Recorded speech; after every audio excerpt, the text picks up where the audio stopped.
lot of people's minds now that they should be such a big favorite. The game will also hold a special place in the heart of UT quarterback Peyton Manning. Remember, he bypassed Ole Miss, his father's alma mater, to play for Tennessee. I think that's going to be difficult for him, actually. A lot of emotion on the line, as well as the score. Well, tonight's 5 o'clock dynasty.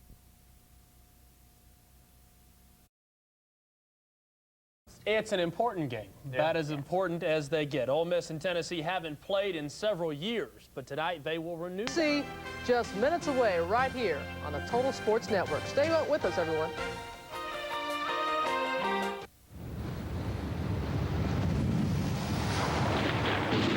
Bowl in Memphis, where tonight, 9th-ranked Tennessee and Peyton Manning take on Ole Miss in a game the entire state of Mississippi has long awaited.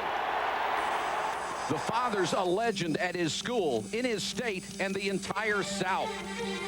The son agonized over following in his footsteps, then passed for Tennessee. Ole Miss fans may have forgiven, but they have not forgotten. Tonight they get Archie's son Peyton for the very first time. Oh, it broke my heart. Broke my heart. I felt like he was our savior. I thought he was part of the family. And when a family member leaves you, it bothers you. There were a few that thought that the world had come to an end. He's a good quarterback. He's not as good as his father, but he's a good quarterback. Peyton who? With nothing to forgive, he made the best choice for himself. Now he gets to play the Rebels on Thursday night on ESPN. Yes, Peyton Manning is here tonight, and so are the Ole Miss Rebels. We'll have the kickoff from Memphis, Tennessee, right after this.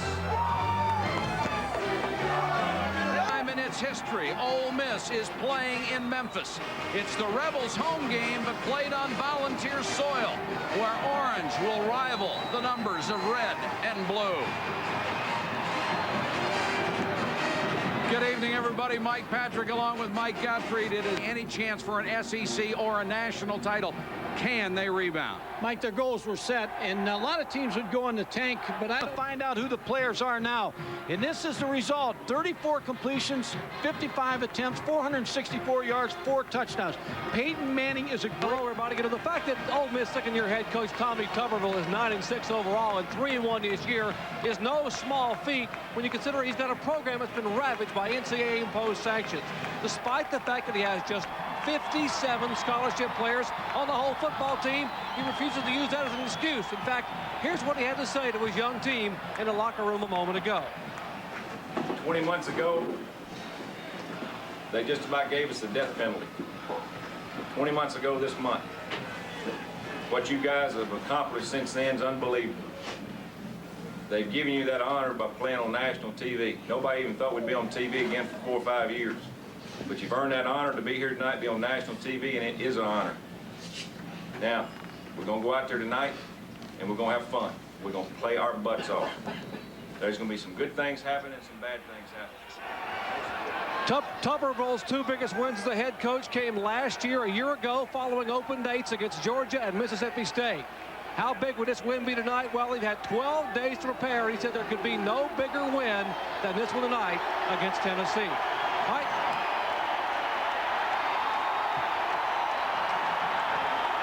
All right, thank you, Jerry. Tuberville has already renewed tremendous interest in Mississippi. Tonight would be huge for them. Philip Fulmer, what a sparkling record. 35-8, his 5th season at Tennessee. But 2 years in a row, Florida has knocked down the Volunteers' dream of a national title. Steve Lindsey will tee it up as Tennessee has won the toss, elected to receive. He's got the great leg. 11 of 21 kickoffs have gone for touchbacks. And Mark Levine, the single deep man, waiting at the goal line. These teams have not played since 1991.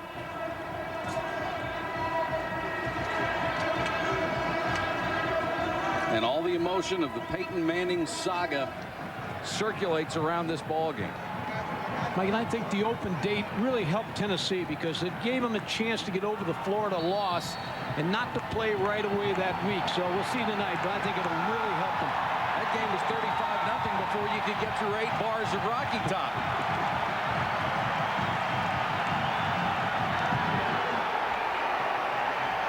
Lindsey hangs it high and long. Levine, 1.5 yards deep in the end zone, will bring it out. across the 20 to the 22. Here's the Everstart Battery starting lineups for Tennessee on offense. Jay Graham set a single-season rushing mark last year, but is off to a slow start, averaging less than 3 a carry. Joey Kent, the most prolific receiver in Tennessee history, has over 100 yards in each of the first 3 games. The inexperience of the line is a problem. Robert Poole began the season with 8 career starts. That's more than everyone else combined. Peyton Manning leads them out to start from the Tennessee 22. Fake to Graham. Manning throws. Complete. It's a first down out to the 34-yard line. Joey Kent made the grab. On defense for Mississippi, David Evans has the most size and experience lead. Out of the eye this time. And Graham with his first carry. Not much as Tennessee swarmed by the Mississippi defense after a 2-yard gain. I look for them, Tennessee, again, to try to get balanced tonight. Their running game has been absent in their first 3 ball games.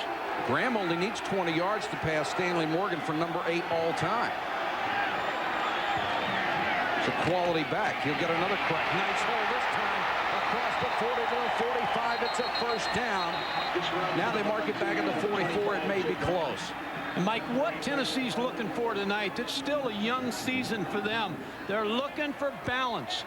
They're trying to get this tailback, 220-pound Jay Graham. As you see the trap block, Robert Poole, 65, really with a key block. And now you got a load, 220.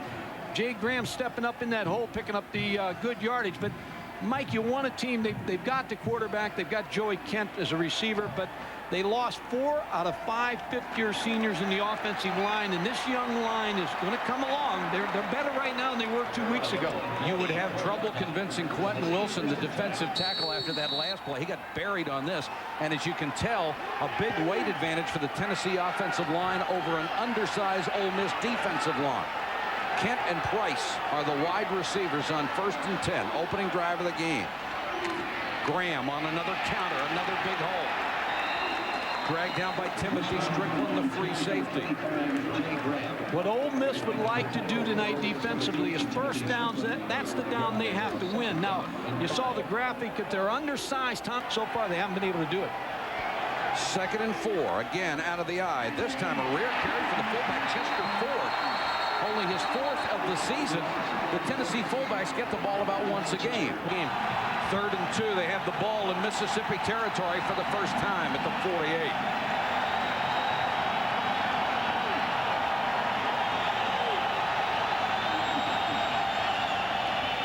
Here comes the end around, stuff in the backfield. They gave it to Dustin Moore, the tight end, and no way. This ball game. Larry Binion to kick it away to Boris Fisher. Has to let it go, then picks it up late. And Fisher in a lot of trouble. Buried inside the 15-yard line. 37-yard punt, a loss of 2 on the return. For Ole Miss on offense, Paul Head took over at quarterback late last year. And Mike, I think you're right. I think it was a huge defensive stand from Mississippi. Well, you try a play like that when you cross the 50-yard line. A little trick play trying to slow down pursuit, but Ole Miss was up to the task. They'll start deep in their own territory at the 12. Little swing pass to Moore, trying to get him on the perimeter. And Moore will lose a yard. He is swarmed under Leonard Little, led the way. And that Tennessee defense always seems to be led by Little. 11 sacks a year ago, called by his coaches the best at Tennessee since Reggie White. Mississippi will be facing a 2nd and 11 from the Ole Miss 11-yard line. Paul Head, the senior quarterback from Birmingham, says he's not in the least bothered about all the publicity about Peyton Manning. He just goes out and tries to do his job.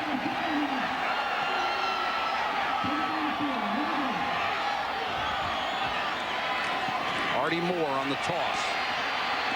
Cuts it back, picks up a couple to the 13. Tyrone Hines, the middle linebacker, made the stop after they turned Leonard Little, the All-American defensive end, out of the play. Well, Leonard Little, number 1, is the perimeter player. He's trying to turn it in. He turns in the tailback, Artie Moore, to the linebackers, and they make the play. Ole Miss is not the type of team to run inside. They're a speed team. They've got to get to the corner, and Leonard Little is going to stop them tonight. go with 4 wide receivers, including the tight end Mangum. They put him in a slot. 3rd and long. They run the draw. Lose a yard. Middle linebacker Tyrone Hines shot the gap and just stuffed Artie Moore. Ron Green with number 55 was right there too. Well, Ole Miss's game plan is to shorten the clock by running the football and trying not to make any mistakes, not to turn the ball over. Tyrone Hines, number 47, just taking on the block. That's a trap play all the way. Tried to trap for Artie Moore, and Tyrone Hines stepped up there and met the trap and made the tackle. Randall Green, who is averaging almost 42 yards a kick, will have to put this one out of his end zone to Jermaine Copeland. He's back there because Terry Fair, number 3 in the country, is injured. Low line drive kick. Copeland with a chance to return and takes it to the Ole Miss 37-yard line. A 33-yard line drive punt and a 9-yard return.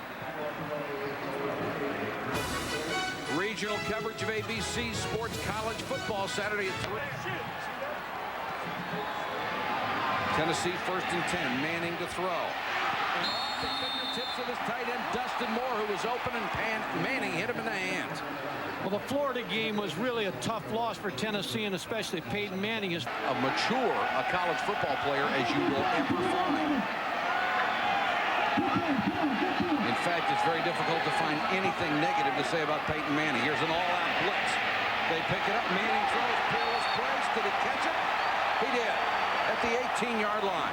Peerless Price to the ground for a gain of 19. Quentin Wilson nearly got to Peyton Manning. Well, that's the problem you have defense in Tennessee, because you want to pressure Peyton Manning because you don't want him to have that long to throw. But now all of a sudden you've got your wide receivers one-on-one with the corners out there. Peerless Price against Derek Jones. Good completion by Peyton Manning. Is that a great name, Peerless Price? Oh, he's got one of the best in sports. He's got the talent to go with it, too. 1st and 10.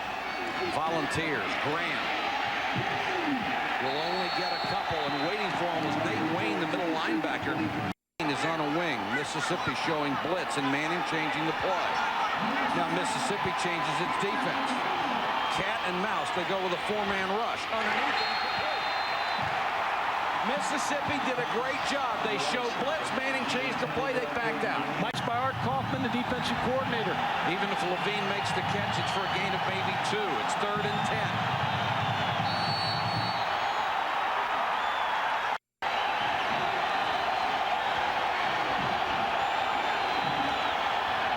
Manning on the half roll. Complete to the 5. It's got Joey Kent right in the chest. The number 1 career receiver in the history of wide receiver U. Well, you got to like this call, because if people are going to heat you up on defense, then you move your quarterback and you sprint him out to the left side. Peyton Manning's going to roll the left side. Now Joey Kent's the inside receiver. Drive off on the outside and a square out. Joey Kent with a good pass, good catch, but what made that play was the play call by Philip Fulmer. He turned Derek Jones around.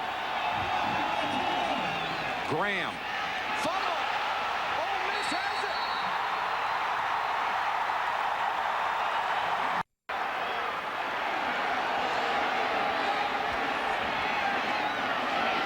Moore.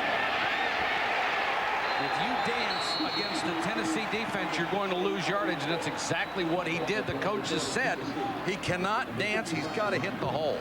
Well, when you're playing against the Tennessee defense, and I think it's a very good defense, and a lot of people are down on this Tennessee defense, especially what Florida did to them, but I think this Tennessee team can run. They've got good speed in the secondary, and they can anchor you with Leonard Little and Billy Duff and Billy Ratliff, pretty good defensive linemen. They give him the original line of scrimmage, so it's 2nd and 10. Ole Miss has not been able to do anything on offense. Avery now in at running back. 2 tight ends. Avery cuts away from Little. Almost got to the 5. He was nailed. Hines and Al Wilson were right there. Well, that's the one thing that Tommy Tuberville does not want. He does not want to get into 3rd and long situations against this Tennessee defense. Tyrone Hines, the middle linebacker, is going to read John Avery, trying to get him on a counter play. Tyrone Hines makes the tackle, came underneath the block.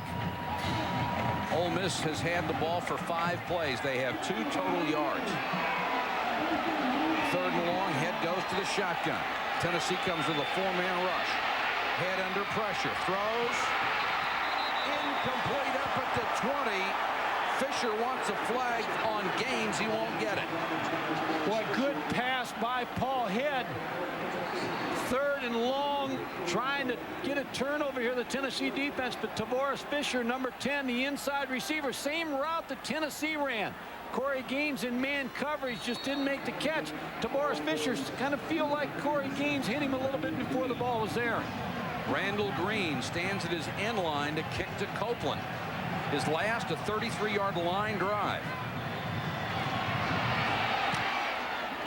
Gets a better kick out this time. Copeland, fumble. Copeland picks it up and is buried at the 49. 19.8. 2 of the 3 are on track to break those records, Manning and Kent, but Graham has struggled.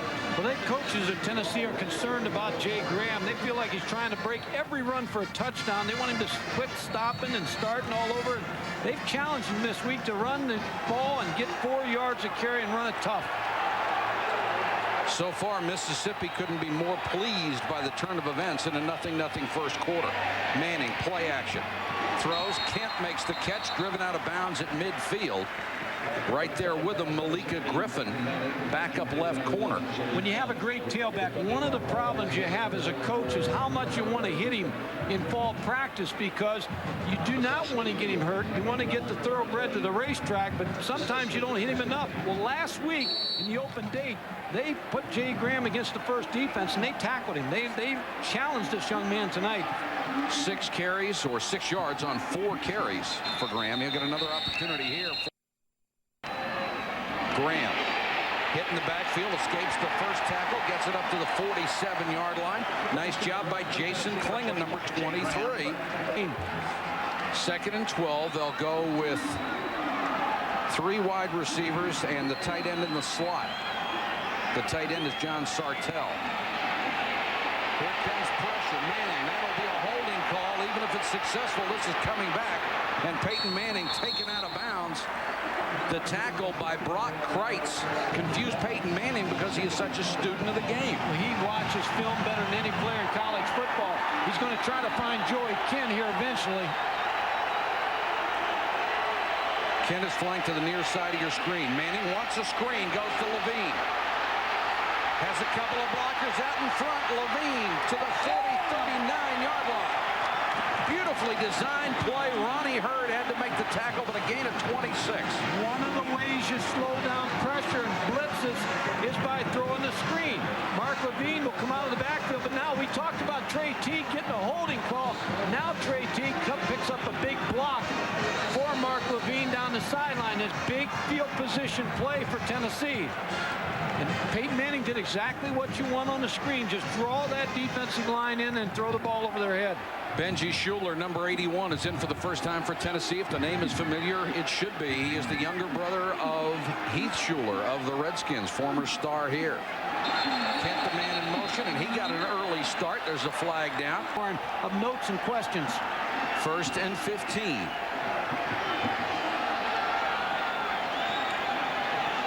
Play action by Manning. Has time. Throws underneath. Double team on Nash. He got it to the 39. Baseball's divisional play. 2nd and 10. They gained 5 after the penalty. Made it 1st and 15. Levine is the tailback. Manning. Pump action throws. To the 15-yard line. Joey Kent, his favorite target, tackled by Gary Thigpen, but it's a gain of 24. Well, when you stop Tennessee, you have to stop Joey Kent. Working against Gary Thigpen, the 5'9" corner, who's an excellent corner. Just ran into him, broke off his route on the inside. Joey Kent wide open. He's the receiver that Peyton Manning likes to find over the middle. Kent already 4 catches, 59 yards here in the opening quarter. 1st and 10. Graham back in as the running back. Graham gets 4 to the Ole Miss 11. Nate Wayne, the middle linebacker, waiting for him again. When you see a play like that, you better have a fullback to block, and Chester Ford was blocking in there. Nate Wayne was able to step in that hole and make the tackle.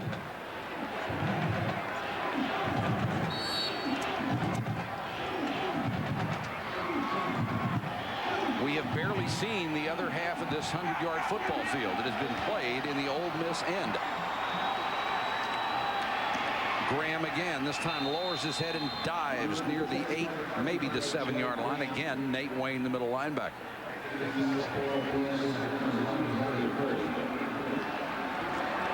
Jay Graham's going to get this football. Right tackle, the right guard, Robert Poole on the trap play.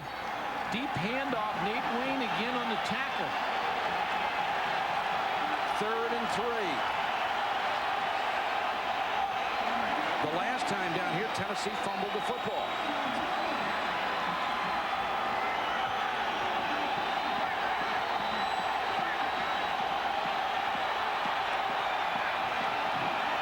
Graham. Play action by Manning. Throws to his tight end, Sartell, and he will not get there. 46. This are his career numbers. Will come on to try the field goal from 24 yards.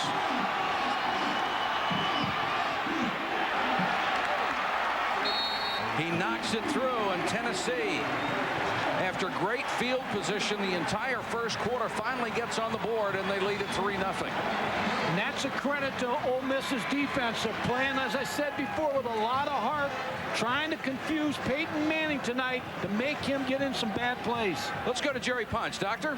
Talk about the emotion on the Ole Miss sideline on the way to the bus ride to the Liberty Bowl, a 40-minute ride. Tommy Tuberville played the audio tape of the 1969 Tennessee-Ole Miss game.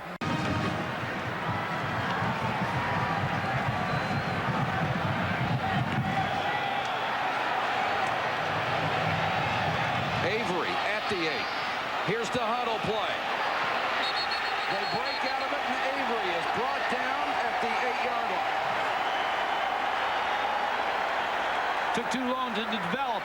Trying a trick play, and you lose field position again. But what this is a muddle huddle where everybody runs in the huddle, and then they give the football to one of the players, and then everybody takes off. But he tripped. Gary Thigpen was the guy who ended up with it. Yeah, Gary Thigpen tripped trying to come out of that huddle. And we're going to get to do it all over again.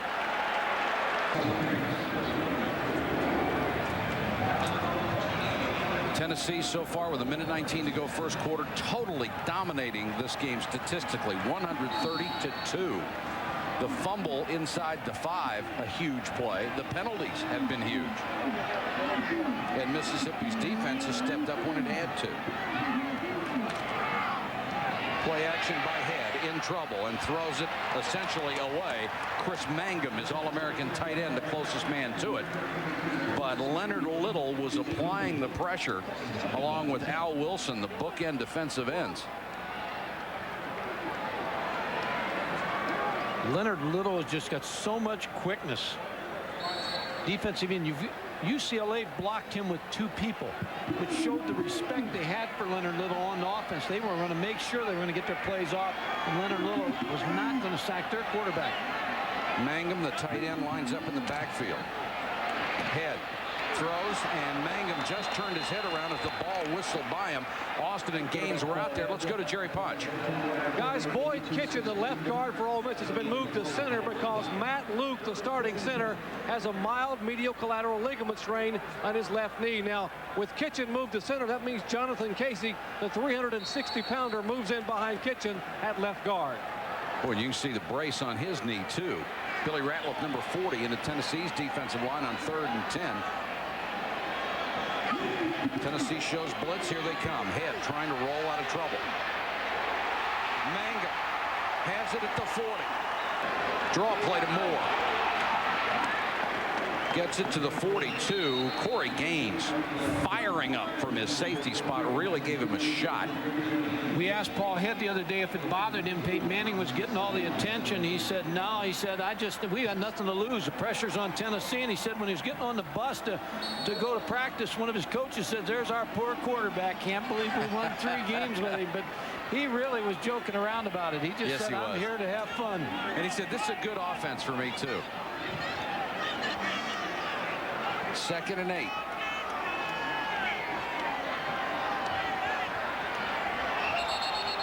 Players on both sides jump. See if Tennessee had a man in the neutral zone. First penalty of the night on Ole Miss as we reach the end of the first quarter from the Liberty Bowl. It's 9th-ranked Tennessee 3, Ole Miss nothing. Only scoring in this game, a Tennessee field goal. Toss, Avery trying to get outside, and he does. Avery has great speed.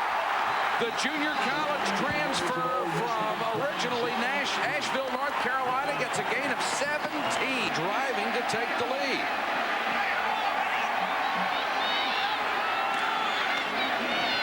Head, a little swing pass. Avery pushed out of bounds, may have picked up a yard. This drive has gone 44 yards, by far the best offensive showing of the night. Draw, Avery tries to cut it outside. May have gotten back to the original line of scrimmage. One touch to the near side on 3rd and 9. Head changing the play, and now he's going to have to use a timeout. We are back to action as the official wound the clock. No timeout. Head throws, lays it up there. A lot of contact. That's going to be interference. Torrey Noel against Hurd. Moore and Avery in there together. Split backs. 1st and 10, Rebels. Avery cuts it back inside. Avery to the 9 for the Rebels. Moore, the single setback. 2 tight ends, 2 wideouts. Moore stuffed in the backfield. He never had a chance. Tennessee just fired everybody through there. Corey Terry, number 22, just stepping inside. This is Corey Terry right here. He's going to break inside and make that tackle before the play even started. Blew up in the backfield. Artie Moore, who's the inside runner for Ole Miss, and that's what they really lack. They lack a big running back when they get inside short yardage situations. He did a great job just to hold on to that ball. Head on 3rd down under pressure. Stumbled, lost his balance, may have been able to get back to the line of scrimmage down at the 18. Mike, but what his thinking was on this play, he didn't have anybody open. Don't throw the interception. At least set us up for a field goal situation. And he has a good field goal kicker in Tim Montz, who is 4 out of 6, has a very strong leg. And after some consideration, they'll send on the field goal unit. And this is huge for Ole Miss confidence-wise. They need to tack 3 on here and tie this ball game up. Montz, the senior. Randall Green will hold. It will be a 35-yard attempt.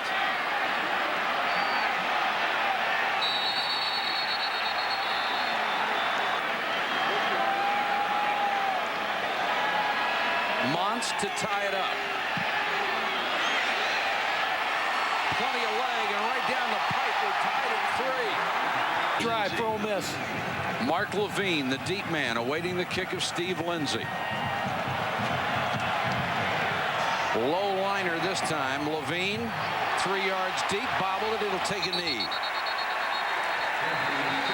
The Ole Miss defense came up big early in this game. Tennessee playing in the Mississippi half of the field. Graham inside the 5 fumbles the football. Then on 3rd and 3, a big defensive stand. They complete a pass, but short of a first down. That set up the field goal to give Tennessee a 3-0 lead. Mike, the offensive coaches from Tennessee now have an idea what Ole Miss is doing. So it'd be interesting on this drive to see how they try to pick this defense.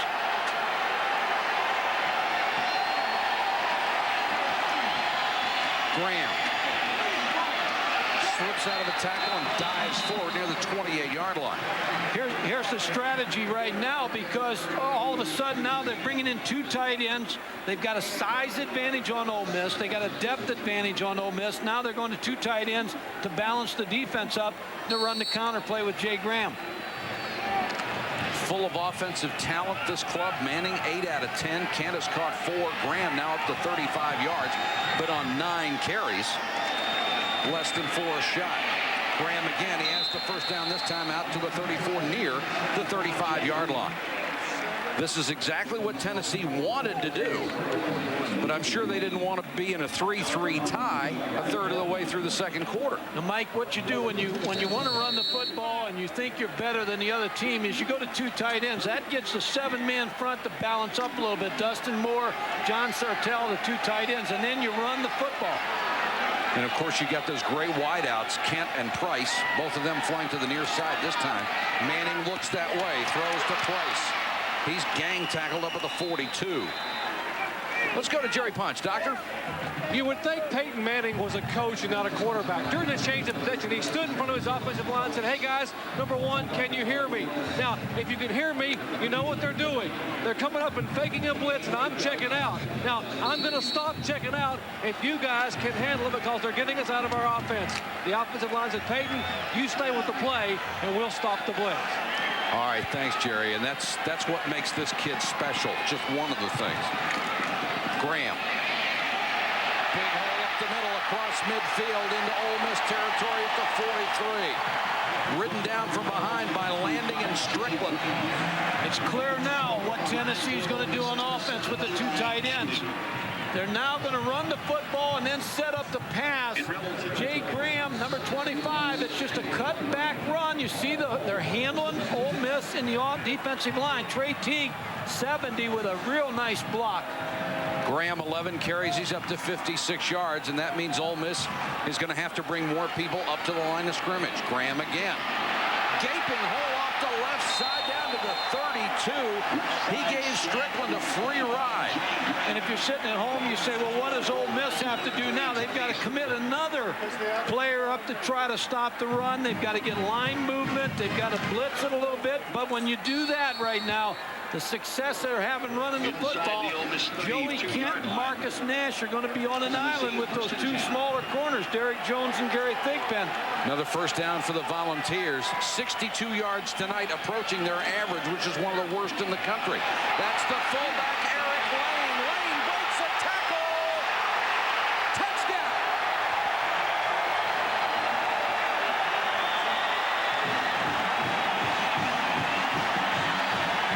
Gary Thigpen missed him, and he went 32 yards for the score. Mike, they can't handle him up inside. They just give away too much weight, and they just can't handle their offensive line. You're going to see Trey Teague, number 70, the left tackle, block down and then stay on his block. And then Eric Lane just buying in the secondary. Now, one player has a chance, Thigpen, to make that play and doesn't make it. And the band director hits the fight song. Jeff Hall for the point after. Eric Lane coming into that carry had 2 carries for 7 yards. That was 32. Has taken a 10-3 lead over Ole Miss, and that last drive was pure old-fashioned Southern smash-mouth football. 5 plays, 80 yards. They just ate them up. And I'm sure they talked to the offensive line and said, hey, they're doing so many things in the secondary. We've got to balance them up and run the football. The challenge is yours. Chris Hogue with the kickoff. Avery driven 6 yards deep. He'll keep it there. Now after Tennessee marches 80 yards on the ground, most of it at least, for a 10-3 lead. You know who has to come up big for Ole Miss tonight? Chris Mangum. He's like the Joey Kent for Ole Miss. He's the possession-type receiver. Head on what looked like a busted play, and they'll blow it dead. And they need plus, not minus yardage. Well, they're not a down-the-field passing team against Auburn and the other opponents they played, Vanderbilt and the 2 Division I AA teams. Little short passing game, just trying to get outside. And they have not been able to get the ball to Taboris Fisher.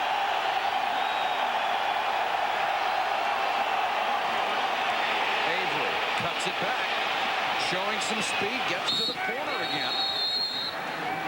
Oh. 2nd and 13.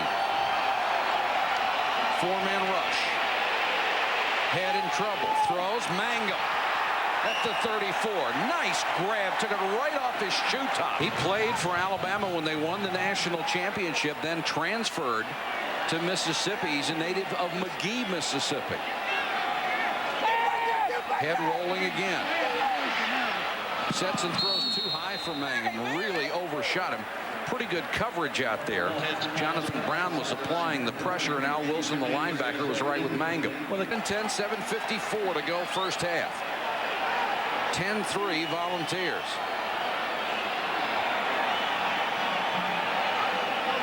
Five-man rush. Head unloads. Got it. Complete up to the 37-yard line. Fisher tripped up by Parker. Jason Parker made a nice tackle. He was suspended last year. Talked about transferring to Marshall, but the coaches recruited him, just kept staying on him. He went down to Dallas, was working and washing cars, but they talked him into coming back. You're going to see number 7 just come up and make a big tackle. Shoestring tackle into Boris Fisher. He was part of that phone gate scandal that hurt so many of the Tennessee players. 3rd and 7 for Ole Miss.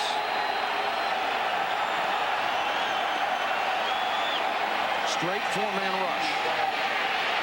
Head steps up in the pocket. Throws complete. They'll have a first down out at the 48-yard line. Another player out of Northwest Community College in Mississippi, Artie Moore, checks in as the running back on 1st and 10 from the 47. Moore couldn't get a block that time, dragged down for a loss of 1. Lawrence Adams trying to throw him a block at 5'10", 180, didn't get it done, and Tyrone Hines wrapped him up. One of the more active defensive linemen for Tennessee is Billy Ratliff. He's 6'3", 265 pounds. He was a linebacker out of high school, and he's from Magnolia, Mississippi. He wanted to go to Ole Miss, but with Ole Miss on probation, he just decided to go to Tennessee. But he's one of the more active defensive linemen, number 40. Artie Morris had no luck tonight. 6 carries. He's lost 4 yards. 2nd and 12. Head under pressure. Unloads. Completed the 28-yard line. Great. Unsportsmanlike conduct against the offensive team on the bench. 15 yards. The first down and 10. Tommy Tuberville questioning the call. We are told it is called on the Ole Miss bench. 1st and 10. Lost good field position. 1st and 10 from the 43. Tends to kill your momentum, too. Here comes the blitz. Head hangs in there and throws complete again down to the Tennessee 34-yard line. 2nd and a yard. Out of the shotgun, 4-man rush. First down on the pass, complete again, Andre Roan. 1st and 10, Ole Miss. We're under 5 minutes to go in the half. This is another impressive drive. Moore finally has a little running room wrapped up as he got to the 27-yard line. Nick Jester, number 45, waiting for him in the hole. Well, Artie Moore was one of the top running backs out of the state of Mississippi, and he decided to go to LSU as a freshman and then transferred back to Ole Miss. He's from Mississippi. Good, solid runner for this drive. 53 yards already, 3:45 off the clock. 2nd and 7. 4-man rush. Head floats it out. Incomplete at the 8-yard line. Andre Roan had his hands on it, but hit by Jason Parker and couldn't hold it. That was a catchable ball. Well, Raymond Austin is going to just belt Andre Roan when he comes off the line of scrimmage at about 5 yards. And I think that contact really slowed down the route. Now he's coming out of the break after he made contact, and Jason Parker coming over the top on 2 deep coverage to strip the ball away. 3rd and 7. Huge play for Ole Miss. Head on the roll, hit from behind, fumble the football, it's still loose. Tennessee recovers. Leonard Little from behind. Key situations, you're always looking for your best players to make plays. They always do.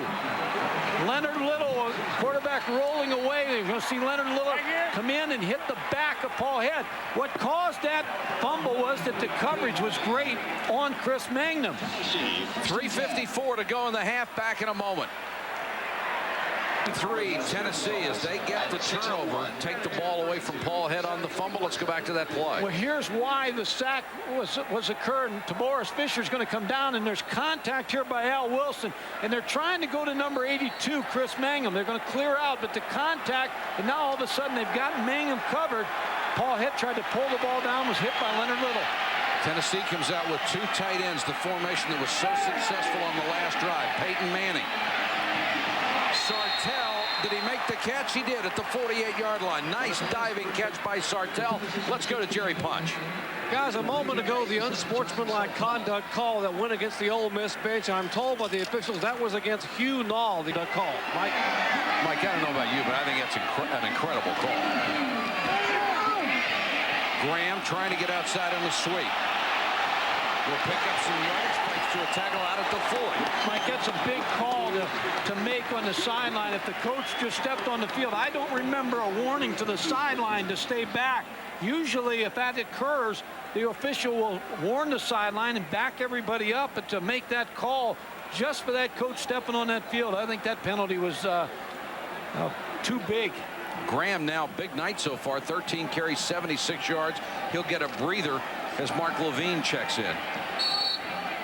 Kent and Nash, the wide receivers, on 2nd and a yard. Levine will get a carry. No, it's play action Manning. Great fake. Then he throws. Kent.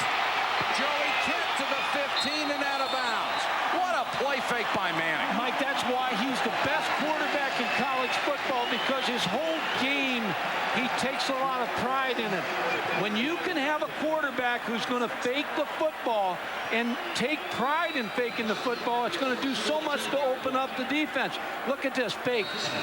Gave the left hand, folded over. Now he's going to drill the ball to Joey Kent, and good coverage against Joey Kent. That ball is on the money against Gary Thigpen again. And nice job by Levine to carry out the fake. Here's Manning. Kent inside the 5. Let's check in with Chris Fowler. Chris? Okay, Mike, coming up on our Coors Light halftime report, we'll update the baseball. All right, Chris, thanks very much. We'll look forward to it.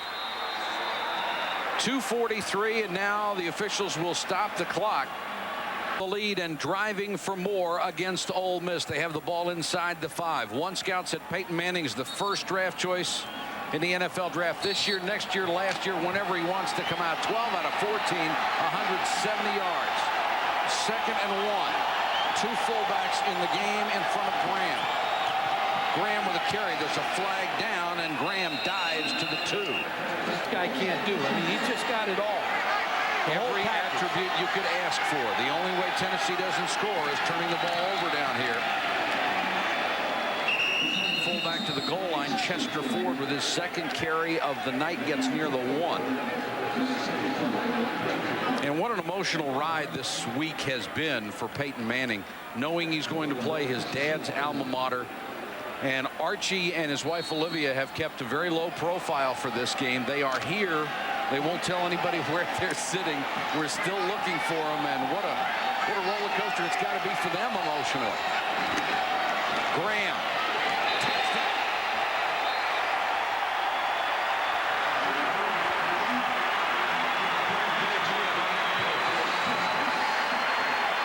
Jay Graham with his 3rd rushing touchdown of the season. And Tennessee now with breathing room. Tennessee's offensive line just owning the line of scrimmage, and the key here is stay as low as you can. Do not allow any penetration. That's exactly what they did. Chester Ford, number 20, will lead Jay Graham into the end zone. The point after, and 17-3 Tennessee. The last 2 drives have been lovely to watch if you want to watch a team mix up plays, play some smash mouth, and then use it to set up play action passes. Well, you talked about the week that Peyton Manning's had with his father, his former team, and Tommy Tuberville told us, he said the first person that called him after he got the job, one of the first was Archie Manning, congratulating him on it. He's a big Ole Miss supporter, but Peyton wanted this game not because it was Ole Miss, but because they lost the Florida game and wanted to respond to that loss.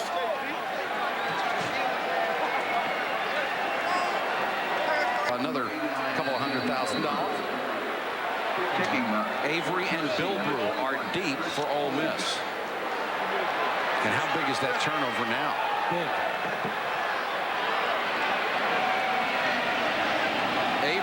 fumbles it at the goal line.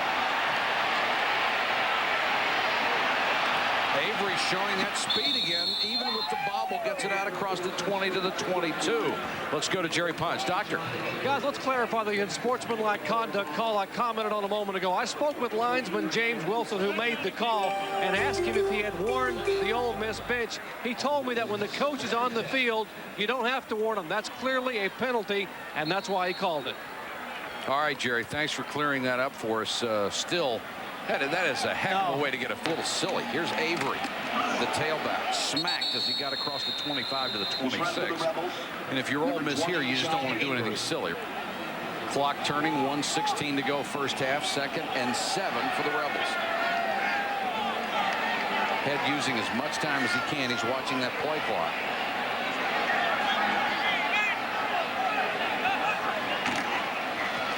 Avery again. He's got some quickness to him. He gets it up to the 29-yard line. Mangum's covered. That kept the ball. Now watch Paul Head. He wants to deliver, but he sees the contact in the secondary. He brought that ball back in. Leonard Little makes that tackle, and it led Jay Graham over the top for the touchdown. 53 seconds to go in the half. Mississippi with a 3rd and 4. And Tennessee has 1 timeout left. They want to get their offense back out there. So if Ole Miss doesn't get the first down here, they're going to use that last timeout. They want the ball in Peyton Manning's hand one more time.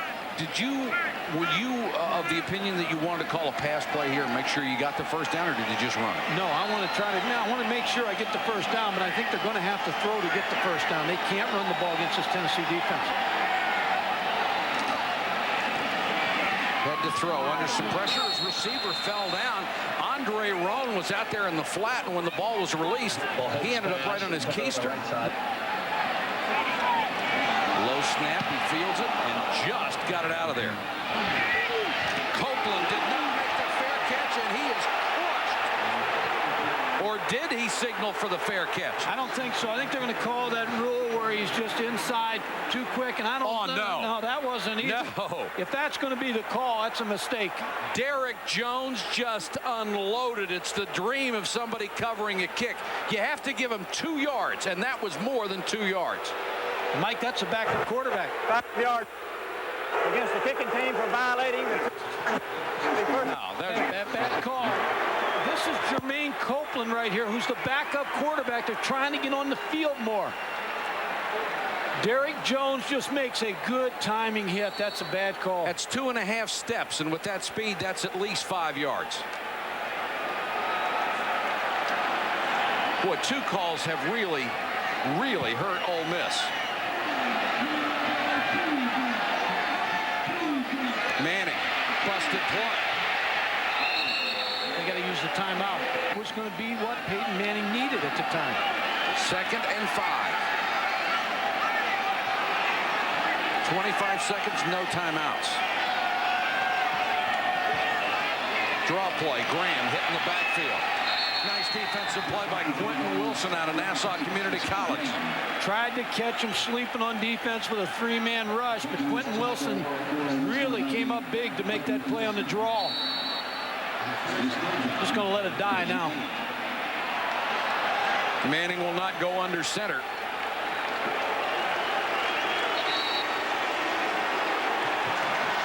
And that's the end of the first half. Our score, Tennessee 17, Ole Miss 3. Now let's join Chris Fowler for the Coors Light halftime report. Mike, thank you. Ball's back, a couple touchdowns. Coach, the penalty in the bench. Can't let your assistants jump up there. Got to coach with poise. He's upstairs next week. Coming up on our Coors Light halftime report, we shall update by 2. Ole Miss in the halftime's putting another man up front. That's 8. And that leaves my friends outside. One-on-one, Manning and those guys, forget it.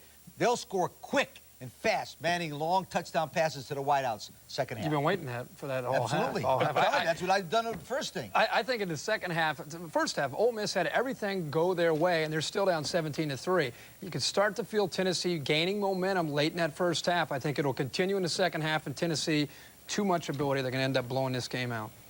If you like that SEC football, you can see more of it on ESPN2 this Saturday. Georgia, we're talking about that. That's game. Graham in the first half so far so good. Over the top of the touch. It's a 14-point lead. Manning on the ball with a 17-3 lead over Ole Miss. Mike, and Jerry right after this for the second half. Bowl in Memphis with Tennessee leading Ole Miss 17-3. Welcome back, everybody. Mike Patrick, Mike Gottfried. Peyton Manning showed you just about everything he could show you in the first half, didn't he? Well, he's a great quarterback. Had an excellent first half. He rolled to the left side. He rolls to the right. He drops back. He play actions. He fakes. You're going to see him first roll to the left side. Watch him get his shoulders turned and then get a good zip on the ball. Now he goes the other way to the right side. Gets his shoulders turned again.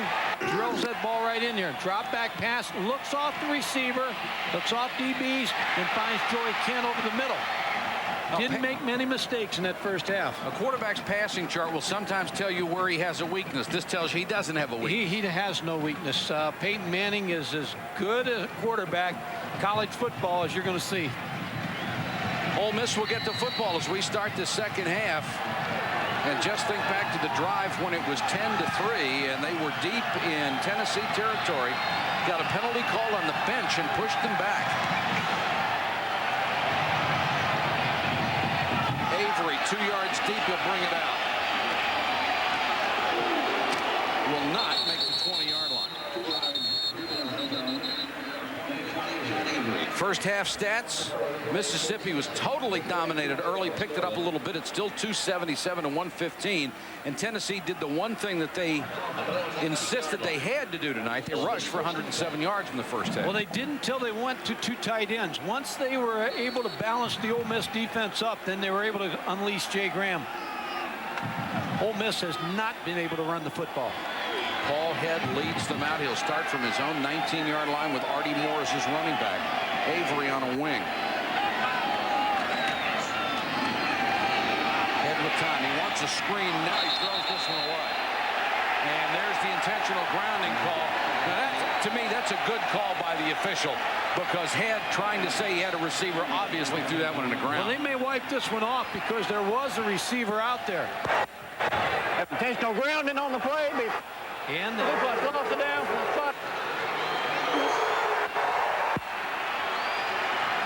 Paul Head's arguing this case, but to no avail.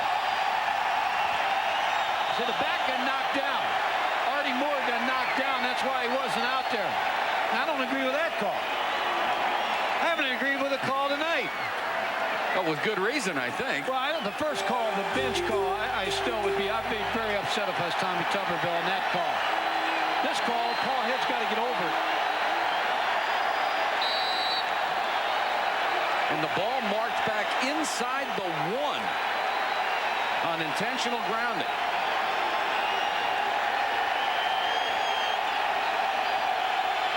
Second and 29.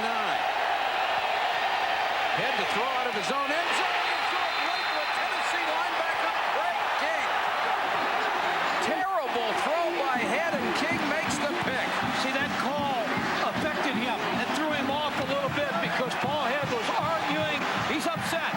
He's upset at the call that was made by the official because his running back got knocked down. He had no place to throw it. But then he takes it to the second play and then throws the interception to Craig King. 44 just going to sit back here and pick this ball off. Paul Head eyeing the receiver from the start of the play and then just throws it poorly. Good coverage by Tennessee, and you can't allow a play that happened a play ago just affect you that much. Never saw King. Jay Graham, the tailback. Manning changing the because he got knocked down. Second and goal now from the 11. Manning wants to throw. Intended for Price. Excellent coverage, incomplete. Pass for number 16, Peyton Manning. Trying to take advantage of the 5'8" corner. Peerless Price, 6'1" against Derek Jones, but great coverage by Derek Jones. Derek Jones, preseason All-ACC, and he's wearing that coveted number 38, the Chucky Mullins number. And that is an honor for a Mississippi defensive player to get that jersey.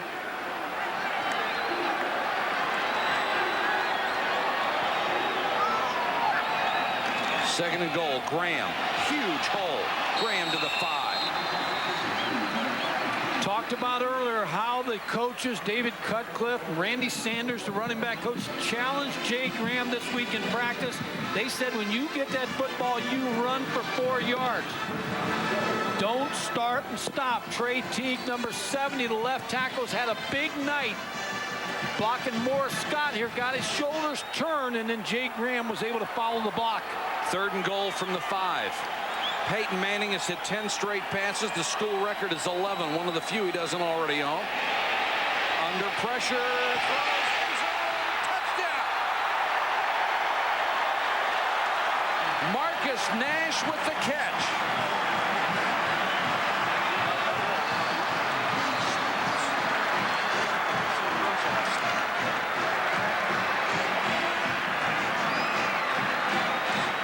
Mike, you talked about a school record, but what's more impressive on this play is the strength of the arm, because he's drifting back, and Peyton Manning's finding Marcus Nash in the end zone, and they were able to take advantage of the turnover Ole Miss made on offense. Hall for the point after. Tennessee now on a roll, 24-3 over Ole Miss. Marcus Nash with his first touchdown catch of the year. Manning just laid it out and let him run under. ESPN's presentation of college football is brought to you by MetLife. Get Met, it pays. And by Honda, vehicles designed to help simplify your life. Tennessee celebrating with good reason. They are now up 24-3 over Ole Miss. 13:55 to go, 3rd quarter, from the Liberty Bowl in Memphis. Avery from the 4. Got speed to the 23-yard line. Let's go to Jerry Punch. Guys, at halftime, Ole Miss head coach Tommy Tuberville talked about how difficult it was for his offensive line to handle the front 4 of Tennessee. He said, we're going to change some blocking schemes up front. We may even go to some cut blocks. We have got to get Paul had some time to throw the football. We've been trying to throw the ball downfield. Now, in the second half, we're going to have to go to shorter routes to try to keep the football. In order to keep the football, we got to move the football. Right? Stuart Partridge, Jerry, has come onto the field. Now, they have practiced a flea flicker with him in there. High snap. Partridge under pressure. Instead, he just throws a routine pass up to the 27. There's a marker down around the 1. Now, you have to wonder if Partridge has come in because Head was so upset on that last sequence when he threw the interception. Tell you, he had a right to be upset. But you have to shake it off. When that play's over, it's over. Peterson and Hurd to the wide receivers.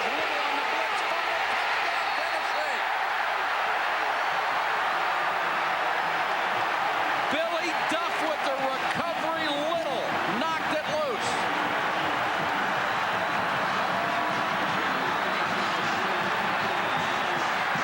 Partridge never saw him.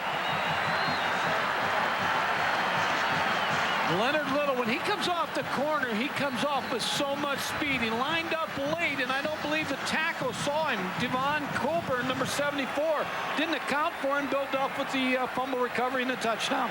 Well, somebody ought to find a defensive end who's been compared to Reggie White. What made the play, oh, Mike, I don't think Devon Colburn, the offensive tackle, was able to pick up where Leonard Little was lined up. You see him right here. He's standing as a backer. Now, all of a sudden, on the snap of the ball, once that quarterback puts his hands under the center, he's moving, and they busted the protection. Devon Colburn didn't come out on Leonard Little. Partridge nearly got killed. Bill Duff, the junior from Delran, New Jersey, able to pick it up and walk into the end zone. And it's 31-3.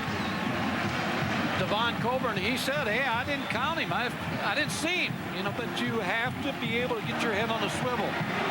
Leonard, you've got to block inside first anyway. Yeah, he needed help on the tackle, but he has to come out on Leonard Little. He's the only player that can block him. Little, who had 11 sacks a year ago, came into this game with only 1, but that's a huge play for him. And a huge play for Tennessee. This one, it makes it 31-3. And 3 Mississippi turnovers have just killed the Rebels. Avery and Bill Killebrew deep to receive again. And this one goes out of bounds. A break for Ole Miss. Street, our nominee for Rookie of the Year in ESPN broadcasting. He's done a tremendous job.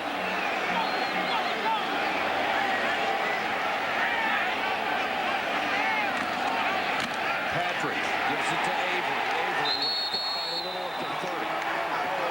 What Tennessee's doing on defense now is trying to disguise where Leonard Little lines up. You saw him on the blitz on the right side. Now all of a sudden they try to run. He's on the left side. He's going to beat Chris Magnum's block. He just pushes him away and then makes the tackle on John Avery. You know, when you're a dominating pass rusher and they disguise where you're at, it's tough to pick you up. It's tough to double you a little bit because of your pre-designed blocking schemes. He is only 230, but he is extremely strong, excuse me. Ole Miss on offense has lost 42 yards in this one. Now they've lost 48. Little was in there again and got some help. Well, Stuart Patridge is going to wonder where number 1 has come from all night. Leonard Little, since Stuart Patridge has come in the ball game, he's been a human eraser here on the offense for Ole Miss, but nobody's blocking him. Another busted blocking assignment. It looked like Omar Edwards, 54, again blocking down inside. He's got to come out on Leonard Little. It's third and a $20 cab ride.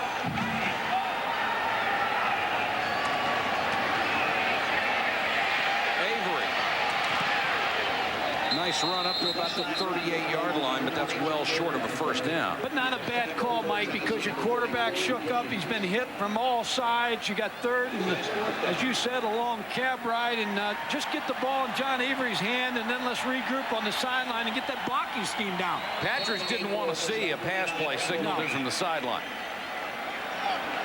Green to kick it away. Starting to see the effect of 57 scholarships against a pretty good football team. They are so thin. They have moved so many players trying to get their best 22 on the field. Copeland signals fair catch to 30. A 32-yard punt, no return. The All-American candidate, second team All-SEC. 11:24 to go, third quarter. Tennessee now rolling 31-3 over Ole Miss. Very close during most of the first half. Jay Graham in the eye. Play action, Manning. All day to throw. Perfect strike to the sideline. Andy McCullough with a catch. Let's go to Jerry Punch.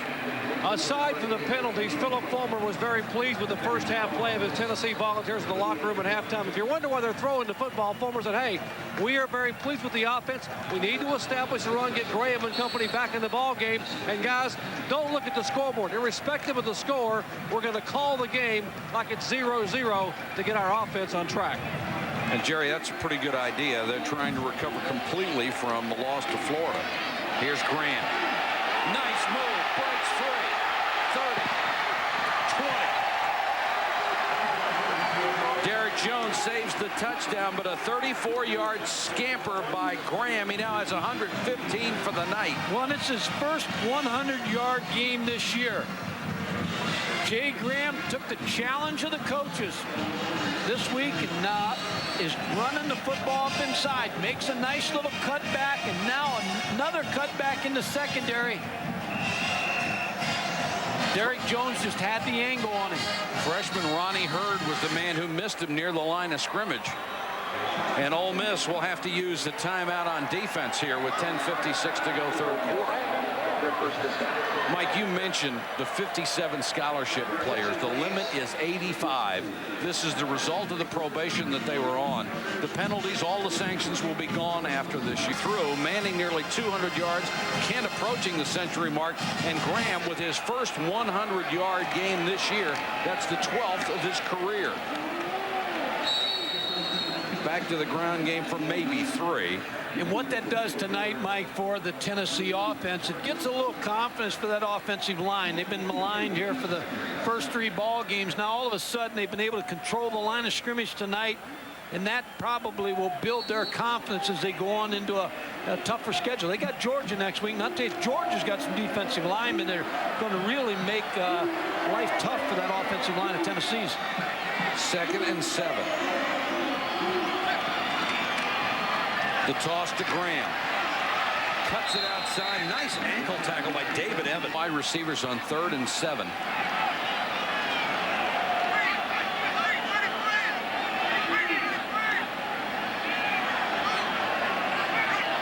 Movement on the Tennessee offensive line. They'll stop the play. His first performance as an offensive line starter for Tennessee. 3rd and 12 after the penalty. Manning changing the play. Ole Miss backs out of the blitz. Manning throws short. That's McCullough. And McCullough wrapped up from 24. Hooks this one wide. He's kicked it right. So he doesn't mind the pain. Ole Miss takes over at the 20. Patrick still in there at quarterback, gives it to Avery. Avery doesn't have a chance. Didn't get any blocking, slipped 3 tackles and picked up 2 yards. 2nd and 8.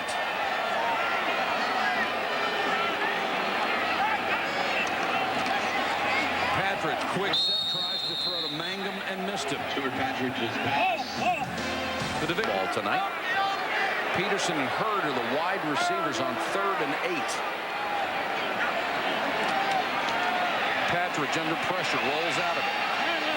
Now drilled out of bounds by Craig King, the same man who intercepted Paul Head to set up the last touchdown. Once that quarterback crosses the line of scrimmage, your linebackers want to come up and make that tackle. Leonard Little's going to start this play because he collapses the pocket. Number 1 coming from the outside, and that's a little small back, 180 pounds trying to block him. Now, Stuart Partridge, as soon as he crosses that line of scrimmage, Craig King will make the play on Patridge. Boy, and that's a way for a quarterback to get a separated shoulder, too. He got crushed. Mike, they can't get anything going on offense. It's just been a second half, the adjustments that Tennessee's made on defense. Green, beautiful punt this time. Copeland, back at the 24. Got a wall set up on the sideline. Taken out of bounds, and a wicked block by Little. Little threw a hellacious block on the punt return. Back in a moment. To run for president, he wears that number 18 for the big bad red and blue. A rootin' tootin' quarterback, my friends, that's RGU. I don't even know if Vince Gill could make that one sound good. There is Archie Manning, who played from 68 to 70, a legend in the state of Mississippi, the goodwill ambassador for the university and the program. You couldn't say enough good things about what Archie Manning did for the University of Mississippi. And now as a father, a proud father, and he's got another son that's coming along. He's a pretty good player, too. And boy, could he run. One of the best games I ever saw was the 70 Gator Bowl. Auburn against Mississippi. Pass complete to Nash. He's down to the 46-yard line. And here are the numbers, old and new. 5,300 passing yards for Archie. Those are not bad numbers either.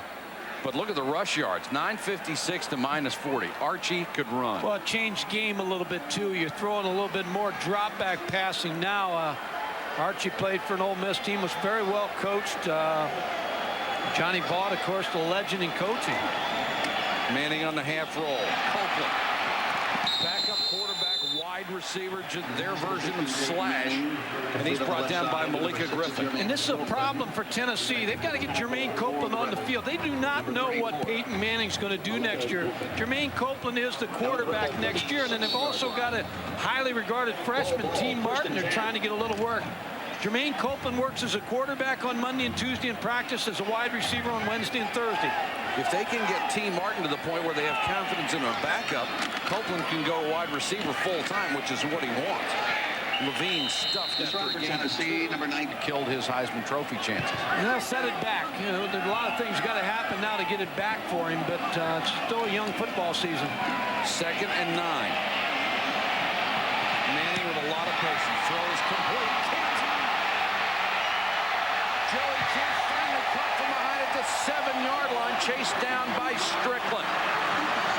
4 games in a row this year for the brilliant Joey Kent, over 100 yards receiving. And Mike, again, you just praise Peyton Manning because as he rolls to the left side, he waits until Joey Kent comes open. He doesn't force the football, and Joey Kent wisely pulls up in zone coverage. Now watch Peyton Manning. He comes out, he doesn't rush the throw, he waits, he waits, he waits. Now he throws to Joey Kent when he sat down in the hole on zone coverage. Kent, number 1 all time, catches, yards, touchdown catches. Tonight, 7 for 126. Levine cuts it back inside, touchdown. Mark Levine, the sophomore. Trey Ting threw him a great block. Mercedes Hamilton, number 75, a player that Philip Fulmer wants to get into the action a little bit more. The right guard with a nice block also. Mercedes Hamilton, number 75, he's the right tackle. He blocks down there. Here's the tackle by Trey Teague, blocked by Trey Teague that you talked about. And Levine getting in the end zone.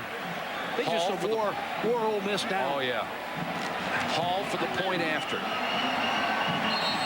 There's a marker down. To redo the point after. It's Al Ford, one of the head referee, one of the most respected. So Hall will try it again 5 yards further back. And another whistle.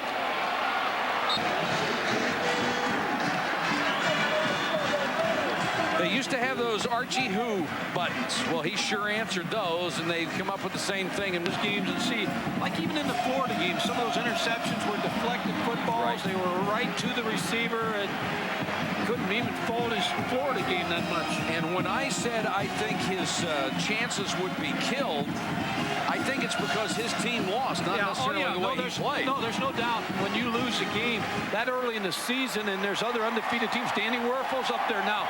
He won that ball game, and rightfully so. He should be in the Heisman hunt. Pretty good numbers, huh?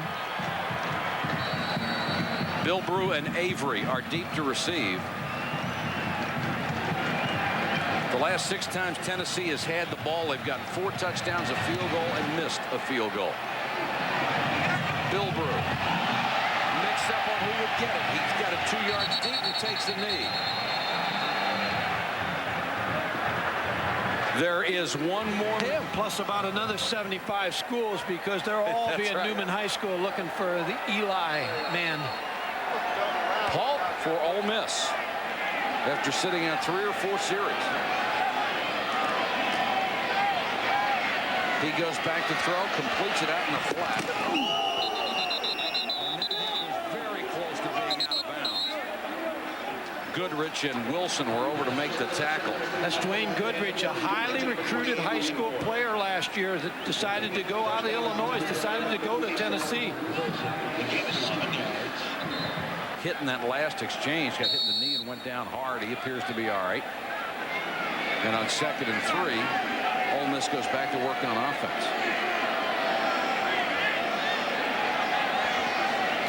Artie Moore on the toss.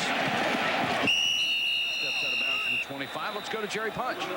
Mike, you talked about the hottest selling button in Mississippi this week. Well, it was the Peyton Who button. But, of course, they were really big sellers before the game. But now the secret's out. 38 points later, this may be a keepsake. Jerry, you're absolutely right, and I'm sure with Peyton Manning and his down-to-earth approach, I'm sure he's got a couple of those. Well, it's in orange, so it's probably a Tennessee fan trying just to make some money over here. Tony Canyon, number 33, checks in at running back. And he'll get the carry, runs into his own man, then fights off blockers and gets out to the 29-yard line. And Tommy Tuberville on the sidelines just thinking the day will come when I get my 85 scholarships, I get some more depth, and I can challenge these ball clubs for 4 quarters and not just maybe 2 quarters. On 4th and a yard, they will kick it away. Ole Miss had a lot of tricks in its bag coming into tonight's game, but after falling behind, they're not going to be able to use most of them. Peerless Price goes back to receive this punch from Green. Booms this one. Price Price all the way back to the 21. Fumble. He steps out of bounds at the 21. 50-yard punt, no returns. Throughout the college football season, American Honda will recognize outstanding students for their athletic and scholastic achievements. The winner of this week's Honda Scholar Athlete Award, who else? Quarterback Peyton Manning of Tennessee. He's a junior, majoring in speech communication with a minor in business. 3.51 GPA. Last year, he was named to the SEC Academic Honor Roll. And Honda is proud to donate $3,000 to the University of Tennessee General Scholarship Fund on behalf of Peyton Manning. And we'd like to extend our congratulations to Peyton and his family. Mark Levine in at running back, and he'll get the carry. Levine, another gaping hole up the middle, brought down by Ronnie Hurd, the freshman defensive back from Clute, Texas. Well, Mike, you said when we were talking about this game on the ride over here that you thought Tennessee's offensive line would eventually just dominate. Yeah, they have too much size on Ole Miss. Ole Miss is undersized in the defensive line. Tommy Tuberville's plugged the dike a little bit by moving some offensive people over there, but this Tennessee offensive line will eventually come along and be a good offensive line. Now, this was a team that was averaging 79 yards a game on the ground. That's Nate Wayne, the injured player. We'll check on his condition in a moment.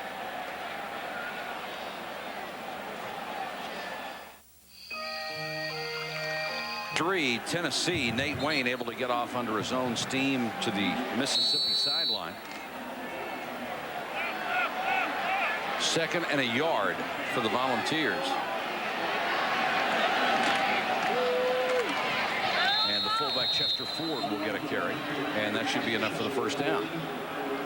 Mike, you know, there was some talk about Peyton Manning as a quarterback. You see in the left box here, watch his feet as he goes back to throw. And you see the left box. Now watch him shuffle his feet as a quarterback. You always want your quarterbacks to move their feet, because now you go to the right box. You want them to move their feet so that if pass protection breaks down or you find a throwing lane, you want to be able to slide to the right or to the left. Now that's not happy feet. Happy feet is when the quarterback takes off before the play even develops.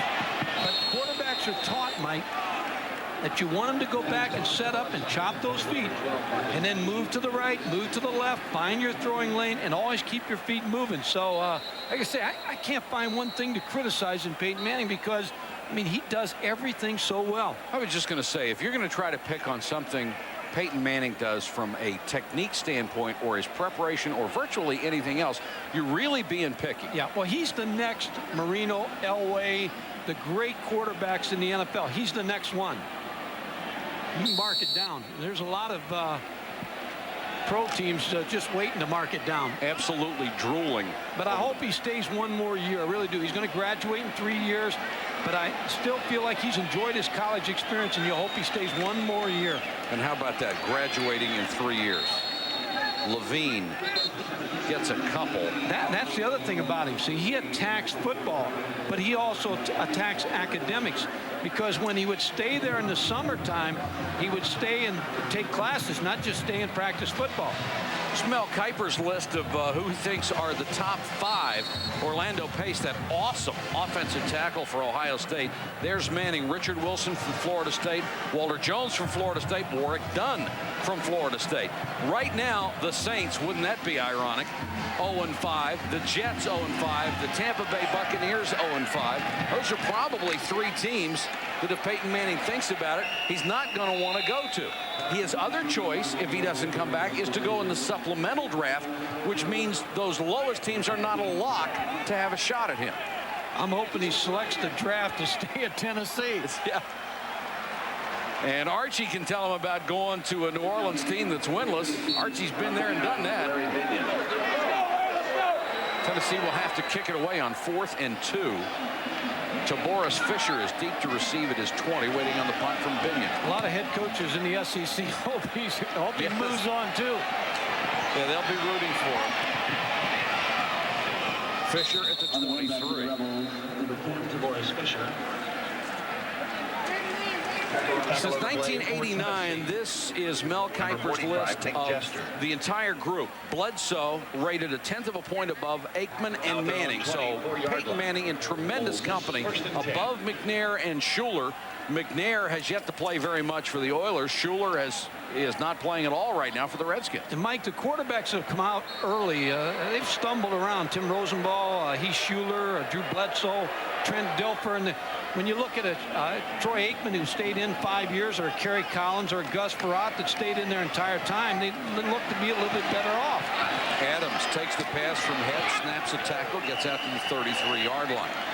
And, Mike, it's not just how much physically you might get better in that extra year. It's the mental part of it, because that's the biggest adjustment in the pros. No, it really is. And Peyton's on the phone right now to his offensive coordinator, David Cutcliffe, and he's still playing this game. Now, a lot of quarterbacks, if you're ahead 38-3, he'd be sitting over there enjoying himself. How about this? The last first down for the Ole Miss offense. 5 minutes left in the first half. They have just been throttled here in the second half in the Liberty Bowl. Avery on the toss, trying to get that first down. No. Phalanx of white and orange jerseys chase him out of bounds. John Avery didn't want to take that 180 pounds and take it on. There's 3 defensive players. Al Wilson leading the charge, so they were going to lose yardage. And there was a flag thrown after the play was over.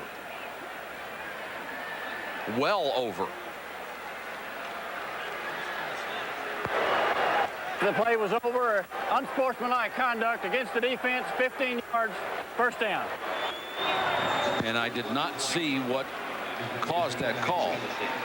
And that's their first down. That's right.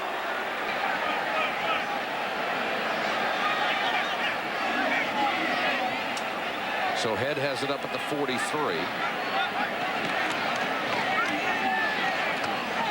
Throws underneath up to midfield. Hurd makes the, or excuse me, Bilbrew makes the catch. Mike, you pull for the quarterback like Paul Head. You know, you were talking to him. He had an accident with his thumb, and you asked him the other day how his thumb was. He said, hey, I just throw the ball as bad as I've always thrown. He just has a great attitude about college football, and he really works at it also. But he's having fun. Well, he was hurt in a sledding accident, of all things, in Mississippi. He says every time we have an ice storm every 2 years, we just go crazy on sleds. Rufus French, number 9, is in at a tight end. He was the #1 tight end prospect in the country last year. And Tony Canyon will get a carry. A couple of yards shy of a first down. Gave him 2 yards, now 3rd down. And that's going to be the end of the third quarter here in the Liberty Bowl. Tennessee with a 35-point lead. Archie Manning watching his old school and his young son.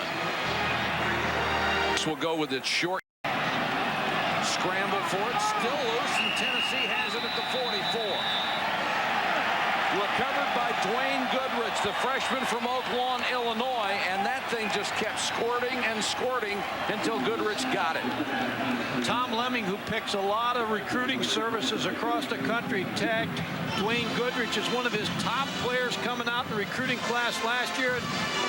Tennessee coaches talked about they got to take the training wheels off the young corner and let him play, and he recovered this fumble. Paul Head just maybe pulled out a little bit too soon. Dwayne Goodrich, ball's going to pop out late. Dwayne Goodrich recovers. Tennessee backing on offense from its own 45-yard line. And they'll cross midfield. The run by Brian Darden. Let's go to Jerry Punch. Hey, Mike, everyone talks about Peyton Manning playing for his dad's old school, but it's also his mom's old school. In 1970, the former Olivia Williams was the homecoming queen for Ole Miss. And to show you how much she still loves Ole Miss, when Peyton signed with Tennessee, she was quoted as saying, boy, I'm proud for Peyton, but I'm just sick for Ole Miss. Those roots run deep, Jerry, and they will have to root for 2 schools from now on as Darden goes down to the 45-yard line. Mike, 2 years ago, the top backs coming out in recruiting were Kevin Falk, who ended up at LSU, Amon Green, who ended up in Nebraska, and Brian Darden. He failed to get into UT after signing. He sat out the year. got his test score. Now he's rounding into shape. Now the bad news for all the SEC teams is when Jay Graham leaves, it's Brian Darden's going to take over. And the ovation for Peyton Manning as they bring him out of the ball game. 18 out of 22, 240 yards and a touchdown, and Copeland has checked in to run the offense. Darden gets a carry and is stuck by Nate Wayne, who earlier had left the field injured and is back and still hitting as hard as ever. Brian Darden played in the Alabama-Mississippi High School All-Star game and just dominated the game.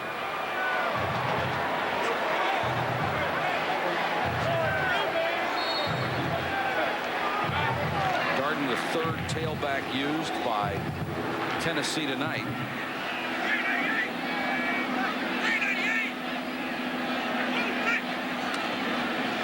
Second and 9. Copeland on a roll. And throws complete. Got that one downfield to Graf Corby. Philip Fulmer said about Jermaine Copeland that he's got an enthusiasm this team needs on the field. They feel like next year he's going to be the quarterback, that they're going to change their offense a little bit more sprint out, a little bit more option. Their version of Slash, he can do it all. Really wants to be a full-time wide receiver, though, badly. Well, if T. Martin keeps coming along, like you mentioned earlier, then T. Martin is real close to being the kind of quarterback that they feel like can start for him also. Another new running back, Derek Edmonds, number 33, is in for the first time, and Edmonds will get a carry.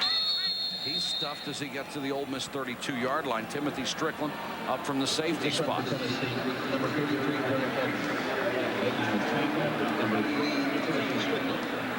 Well, Philip Fulmer was able to get out of his team what he needed tonight. Coming off that loss, which you talked about in the open, the fact that they pinned all their hopes on winning the national championship and the SEC, and they may be dashed a little bit now because somebody's got to get Florida to help them, and they got to get them twice. Eric Diago, a young tight end, checks into the ballgame. Here is Copeland. And that one just slipped out of his hand. He looked like he wanted to throw it downfield, then wanted to throw a screen, couldn't make up his mind. Derek Jones wearing that number 38, a preseason All-ACC choice. He's a vocal leader, has a tremendous wear of that coveted number 38. Derek Jones is a fine corner. Gives away a little height, but I'll tell you, he can cover you. He's got great feet.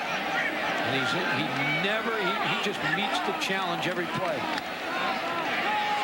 Copeland chased out of the pocket, throws on the run, and complete at the 25-yard line. Pratt makes the catch. They'll mark it just inside the 25. That'll be short of a first down. We want to welcome all of you who watched the Braves beat the Dodgers 3-2 tonight. Atlanta pitching staff is absolutely awesome, and the Dodgers haven't been able to hit a lick down the stretch. And our score, 38-3. It was a close ball game in the first half. Mississippi playing with a lot of emotion, but Tennessee starting to ring it up here. 4th and short, they'll go for it. And the fullback, Chester Ford, who earlier had a 32-yard touchdown run, busted right up the gut to the 15. Chester Ford's had a big night. He's blocked for Jay Graham to get over his first 100-yard rushing night for Graham, and then Chester Ford's had about 3 or 4 carries here and ran the ball well.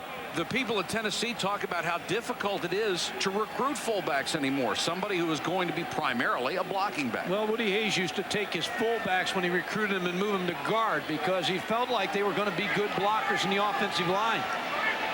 1st and 10. Virtually all second and third teamers in there right now. Edmonds trying to get outside, and he can't make it past the line of scrimmage. Brock Kreitz from Naperville, Illinois, makes the tackle. Mike, a tough night for Walker Jones, the linebacker, who's a personal friend of Peyton Manning's. They had gone to the Bill Walsh camp and became very close, and their dads were close. They played together at Ole Miss, and just a tough night for him because he was expecting more out of this. 2 nights ago, they talked on the phone for about an hour. Didn't trade any secrets, but they do this at least once a week. Darden back in at running back.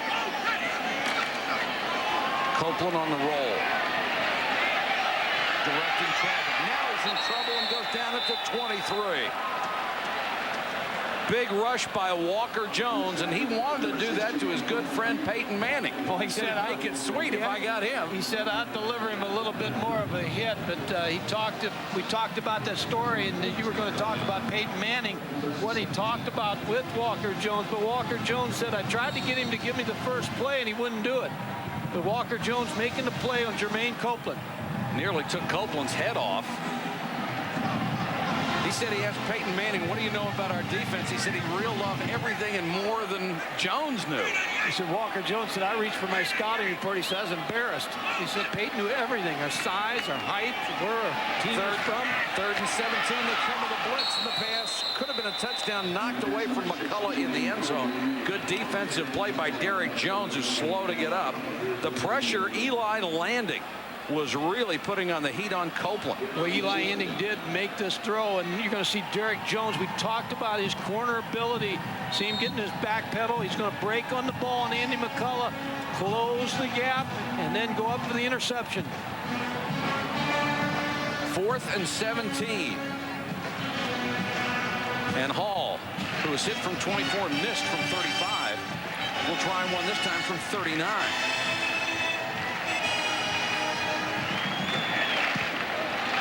He's wide right on this one. 9:25 to go in the game. Tennessee in control, 38-3.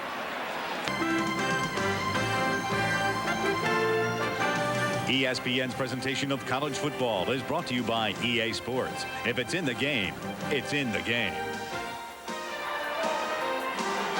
9:25 to go in the ball game. Ole Miss takes over at its own 22-yard line. Head back to throw under pressure. Airs this one out for Bill Brew, and it's incomplete at midfield.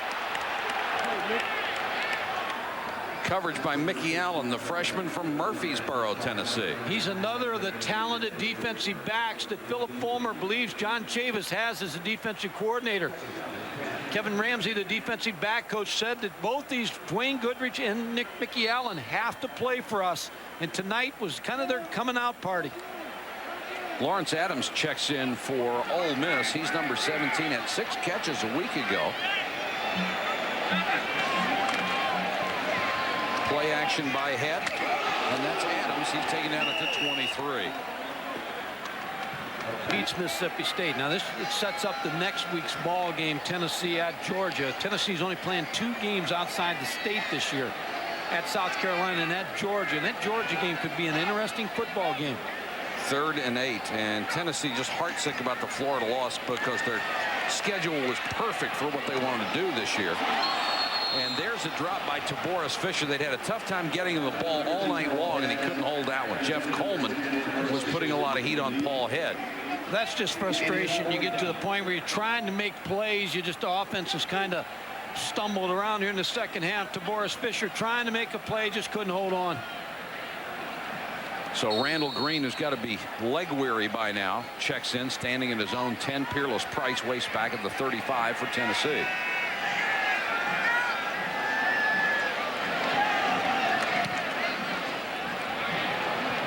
Low end-over-end kick, and Price wrapped up right after he made the catch at his own 46. 34-yard kick, but only a 4-yard return.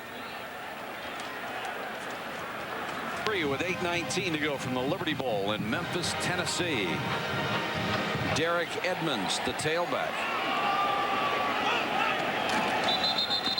Instead, they give it to the fullback, and the officials will stop the play as Chester Ford got a couple.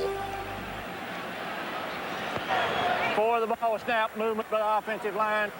And that will cost Tennessee 5 more. Derek Jones on punt coverage on that last play had to be helped off the field. It appeared he hurt his left leg or his left hip on punt coverage as he got in there. Here's a hit. Number 38, Derek Jones, making a tackle on him. One of his own players comes in and drives the helmet into his leg. And that's one thing Tommy Tuberville said. He said with only 57 scholarship players, they had to be injury-free, and they had for a long time. But this game, they've had some guys hurt. Let's go to Jerry Punch. They ill afford to lose Derek Jones. Apparently, you saw a moment ago, he took a helmet to the left thigh. That's exactly what his injury is, a contusion or a deep bruise to the left quadriceps muscle. That's basically the thigh, the front of the left upper leg. He may not play anymore tonight, but he should be able to be back in a week or so. And, Jerry, those things can last for a long time, can't they? They sure can, Mike. Get a lot of bleeding into the muscle, and that's a large muscle group above the knee, between the hip and the knee, and it is very, very painful. 2nd and 18 as Copeland is on to run the team instead of Manning. And Copeland throws to McCullough out at the 47-yard line. We talked about Tennessee's schedule early. They had it really set up, only playing 2 teams that were ranked, Florida and Alabama. He only had to leave the state of Tennessee twice, but the Gators got him again. And look at that bottom thing, 40-41 in November. We heard maybe the dumbest statement I have ever heard down here when someone said that Philip Fulmer, he's just a 10-2 coach. What do we got against 10-2? I know you want to win a national championship, but 10-2 is a great record, especially when you're playing in the SEC. There's McCullough with a big catch. Well, there's some amazing statements made every day. Yes, sir. That's one of them. Andy McCullough, look at him. The receiver just breaking away from Nakia McGee, number 26, then stretches out, brings the ball in on his fingertips for the catch. Good throw by so many Copeland. receivers. Oh, they're loaded. They just keep bringing in the same. They look like they're out of cookie cutters. They're all the same way. Can run. They got good hands. Darden now in the tailback as Copeland runs the option, slam down at the 38-yard line. Let's go back to Jerry Punch. Doctor.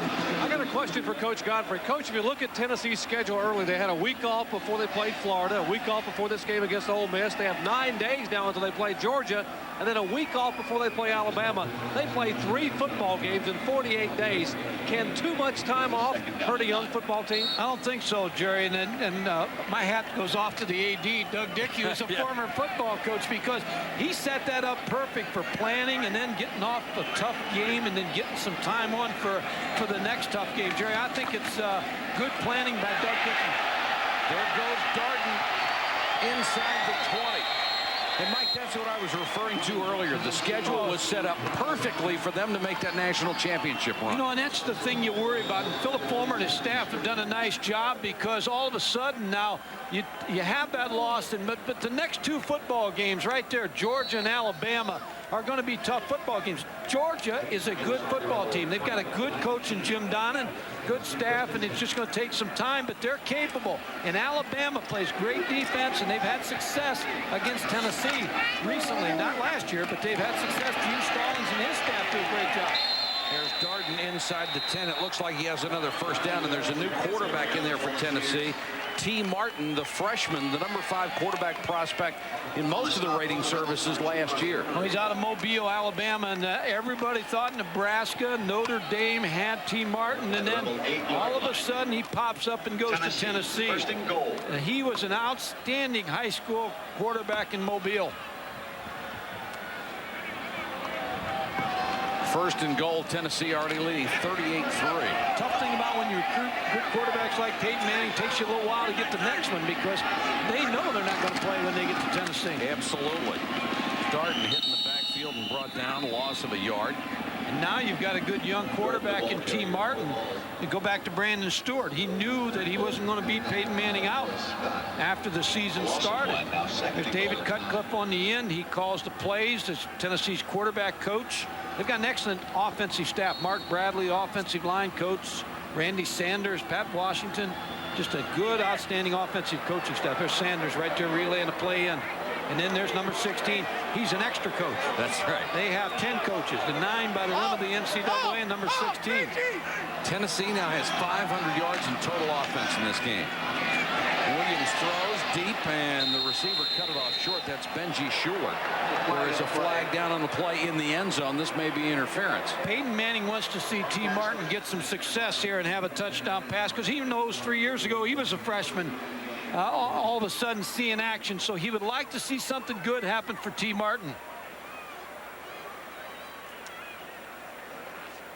Been a high standard set for quarterbacks at Tennessee. Study. Offensive pass interference, 15 yards, repeating second down. Benji Schuler called for pushing off, offensive interference. It's going to be against Malika Griffin. Well, Malika got the hand out there first, didn't he?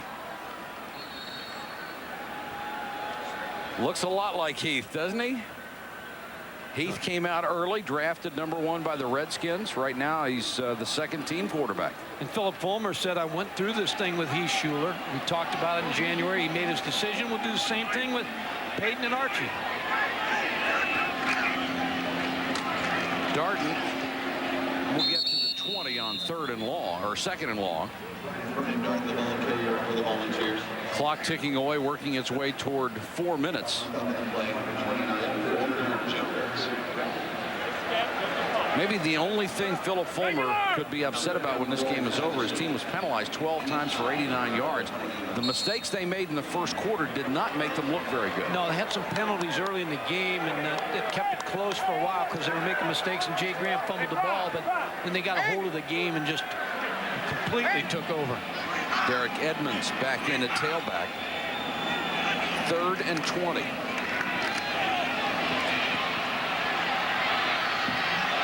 Horse collared at the 22 is T. Martin. Johnny Jones took him down.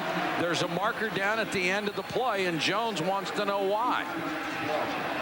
Looked like he grabbed the back of the jersey and dragged him down. There's nothing wrong with that, and now the officials may be talking it over. You can see Jones, he's saying, I got the jersey, and that's it.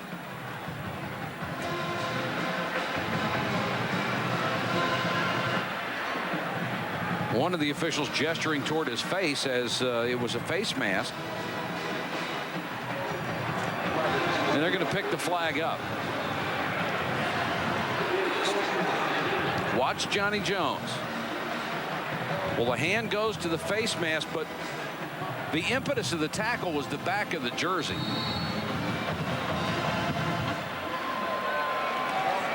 Fourth and 20. It's a rather academic point at this, juncture. Stage. Mike Johnny Vaught, the legendary coach at Ole Miss, is watching this game tonight. He's in his 80s, and Joe Panunzio, one of the assistant coaches, got him back involved with the program, and that's a wonderful thing to do, too. It's great. 3:33 to go. Back to the Liberty Bowl in a moment. Happy fan dressed in that bright orange, and his team is up 38-3 with only 3 minutes and 33 seconds left to go. Philip Fulmer watching his club go to 3-1 on the season. A happy coach, too, because when you have that loss and you got the open date, you got to sit with it a long time. Jeff Hall, who has made 1 of 3, will try to get some confidence back on this one and knocks it through. That'll make it 41-3, Tennessee over Ole Miss. And Hall will feel a little bit better about himself going into the next game. And now for our thrifty car rental storyline from the Liberty Bowl in Memphis, Tennessee. Peyton Manning only missed 4 all night. Kent caught 7 of them for another 100-yard game, his 4th in a row. Tennessee now with 503 yards in total offense. And they really broke it open with those 2 touchdowns in the first minute 37 of the second half. And the key, Mike, is Jay Graham, getting the running game going, to get him balanced, to take a little pressure off the passing game. And Jay Graham responded with his first 100-yard game this season.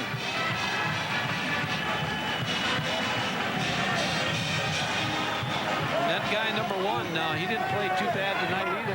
Had that big sack that forced a fumble and resulted in a touchdown, and he's got extreme quickness coming off the corner. And I like what they did with him, moving him around, trying to hide him from the offense. Good job by John Chavis, defensive coordinator, and Leonard Little. If they're voting on the All-American team tonight, a lot of those writers and coaches would be putting his name in tonight. He's just been a force on defense for Tennessee all season.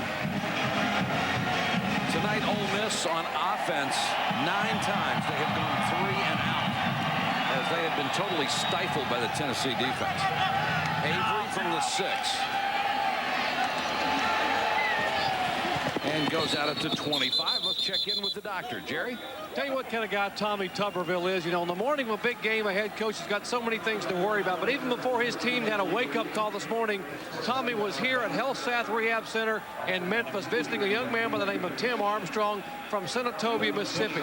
Armstrong, who didn't even play for Tuberville, was injured during preseason practice, in fact paralyzed, and is recovering in the rehab center. But Tuberville wanted to come up and meet the young man and say hello and tell him how much he appreciates the young man's courage of fighting back. You know, Jerry, I'm glad you brought that up, because rightfully so. We hear so much about the bad things in college football, kids getting in trouble, but there are so many good things about it. And people don't go out and look for the good things. They just want to report the bad, and you like to hear those stories. King makes the tackle on Tony Canyon. There'll be some better days ahead for Ole Miss under Tom Tuberville. He had a rough night. I'll tell you who else has had a rough night tonight. Ron Franklin, wherever he's watching this game, now he's an Ole Miss fan. Now he's neutral. He stays neutral on Saturday nights when that score comes across. Ron is always anxious to see what's happening with Ole Miss.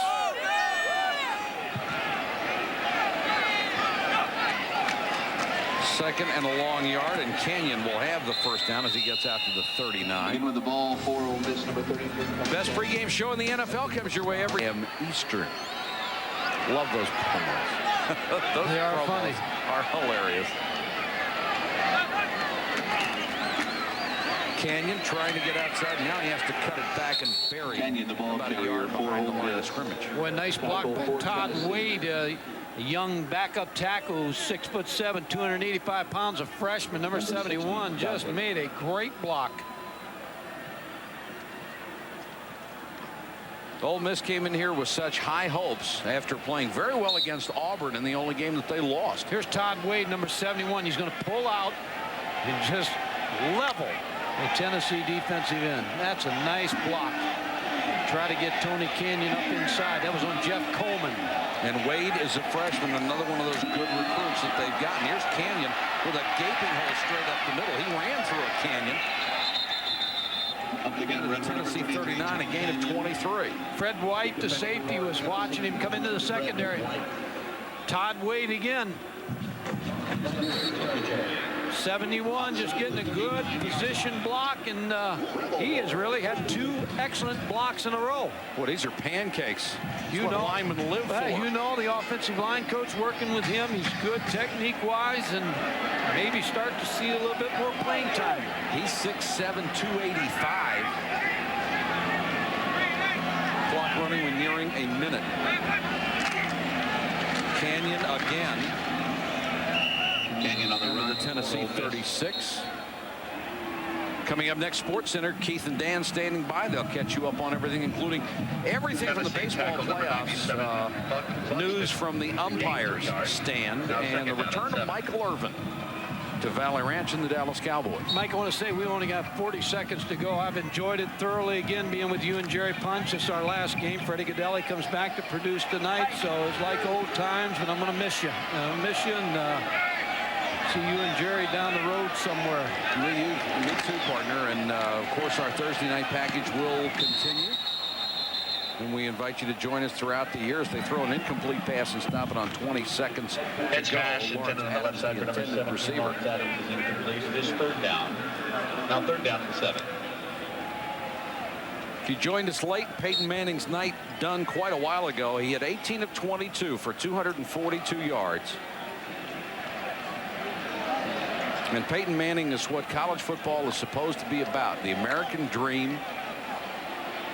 A kid who works hard, has used all of his God-given talent, has endured controversy, but you can tell he has been brought up the right way by Archie and Olivia Manning. He is well grounded. And they have reason to be proud. Canyon carries, and that's going to be the last play of the ball game.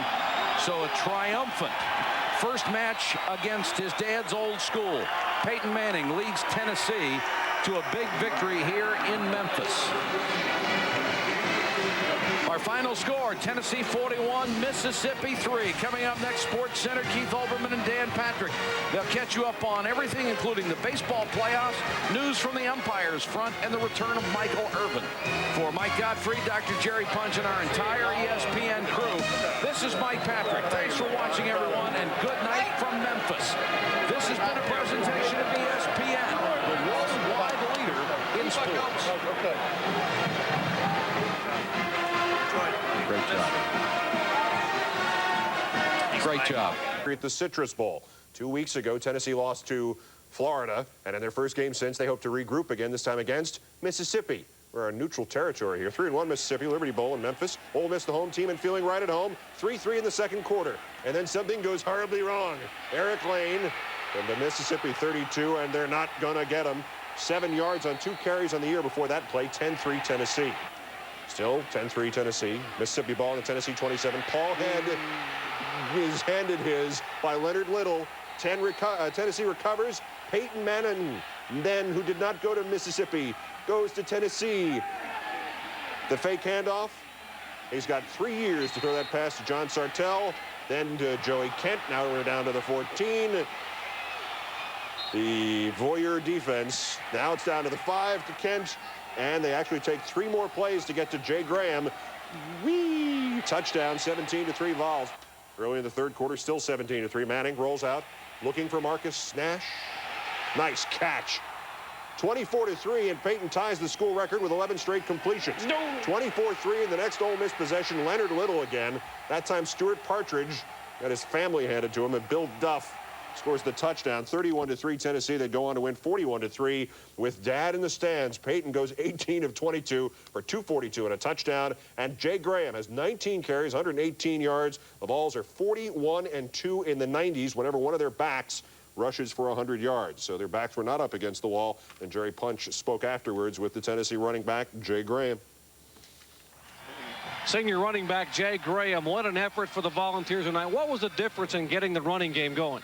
We just had to get everybody to get a helmet on a helmet. You know, everybody going together trying to get their blocks done, because we always had one guy missing a block, and tonight we just put it all together. The frustrations of the Florida game, are they behind you now, the fact that you're able to get the ball past the line of scrimmage and run inside? Yes, I mean, we just had to go on, and this was a big way to go on with a big win down here in Memphis. All right, congratulations, young man, on a great effort. Thank you. Game is at the Liberty Bowl in Memphis. Doesn't matter. Watch this. Here's what happened. They're trying a little razzle-dazzle. Whoa, the old muddle huddle. Just zap that one from the playbook. Gary Thigpen trips over his own feet. Tennessee made some mistakes early, finally put 7 on the board in the second. Eric Lane takes the handoff. 32 yards later, it's 10-3 Vols. Tennessee defense comes through. Ole Miss on a 3rd and 7. Paul Head never saw Leonard Little coming. That led to this. Jay Graham, 1 yard up and in, and it's 17-3. And then what did Peyton do? Well, Dad was watching. He goes, okay, I got to chuck one. You know, Dad's watching. And he does. Turns, fires, corner of the end zone. Marcus Nash there for the score. 24-3 at that point. Tennessee wins it big, 41-3. And little Peyton was pretty dead on. 18 of 22 for 242 yards. 9 straight wins for UT over Ole Miss now, but in their first meeting since 1991. Well, here's